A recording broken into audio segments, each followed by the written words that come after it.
प्रिय विद्यार्थियों, सुप्रभात।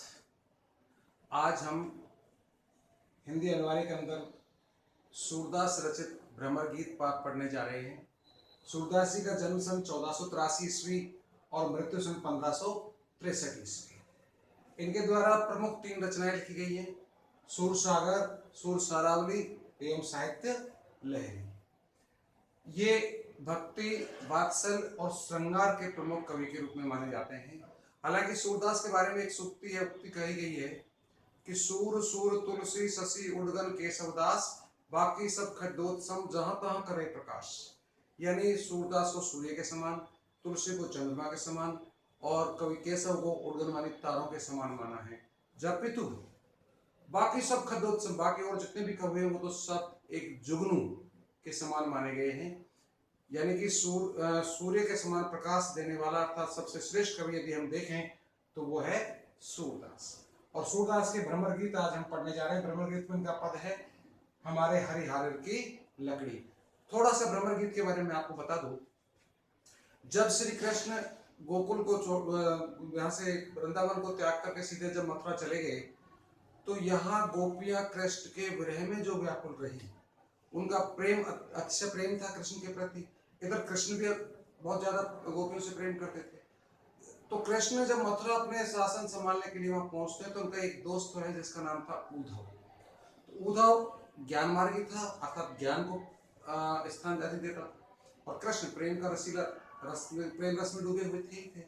तो गोपियां कृष्ण के विरह में व्याकुल थी और व्याकुल गोपियों को समझाने के लिए श्री कृष्ण अपने दोस्त उद्धव को भेजता है गोपियों के पास। तो गोपियां के पास जब उद्धव ज्ञान की सीख देता है तो उस दोनों के वार्तालाप के प्रसंग को यहाँ भ्रमर गीत में सम्मिलित किया गया है, या उस दोनों के वार्तालाप का जो प्रसंग है वही भ्रमर गीत के नाम से जाना जाता है। तो उनके वार्तालाप में ही जब उद्धव किस तरह से आकर के गोपियों से कहता है कि तुम कृष्ण के प्रेम में प्यार की रट लगाए बैठे, इसमें कोई फायदा नहीं है, ये तो छलिया है, ये है, ये वो है, इस तरह से कृष्ण की बुराई करता है।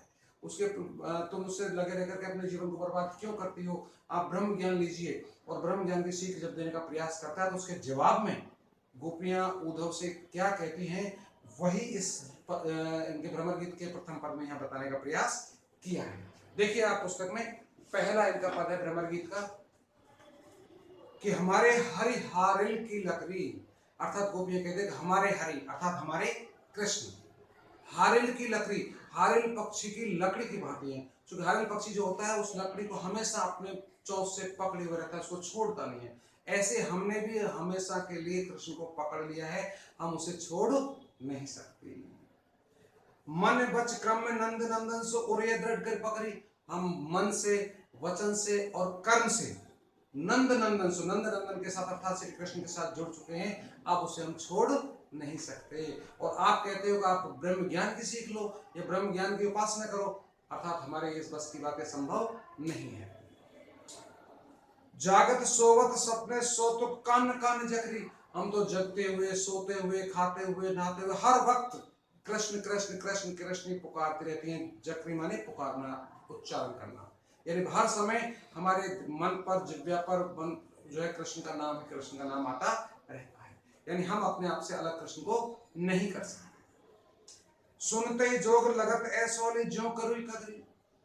उद्धव से कहती है गोपिका, हमने तो आपके इस योग साधना या योग की बात को सुनते ही या ब्रह्म ज्ञान के बारे में सुनते तो ऐसा लगता है जैसे कड़वी ककड़ी, यानी जैसी कड़वी ककड़ी हमारे मुंह में जाती है तुरंत हम उसे थूक देते हैं। तो ऐसे ही आपका जो ये ब्रह्म ज्ञान है ये हमें ककड़ी के समान त्याज्य है, अर्थात ये हम खा नहीं सकते, ग्रहण नहीं कर सकते, इसको अपना नहीं सकते।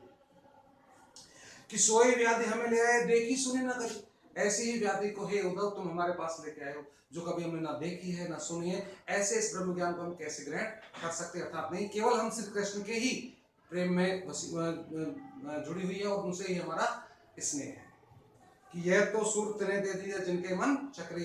अंत में गोपियां उद्धव से कहती हैं कि हे उद्धव आपका जो ये ब्रह्म ज्ञान है ये उनके लिए दो जिनके मन चक्री है, अर्थात भ्रमित करने वाले हैं, घूमने वाले हैं, वही आपके इस ब्रह्म ज्ञान को स्वीकार कर सकते हैं। हमें आपके इस ब्रह्म ज्ञान की आवश्यकता नहीं है। हम तो केवल श्री कृष्ण के प्रेम में ही डूबी हैं और उसी रस में डूबना चाहती हैं, केवल कृष्ण से ही हम मिलना चाहती हैं। ऐसा कहते हुए वो उद्धव को वहां से वापस भेज देते।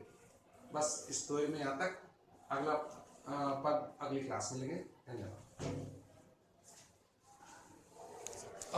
Thank you sir. हमारे हरी हारिल की लकड़ी मन का वचन नंद नंदन सोर के और यह दृढ़ कर पकड़ी। एक मिनट अरे भगवान हमने घर पढ़ाई काली गणी कुरूप कस्तूरी कांटा तुलय शक्कर बड़ी स्वरूप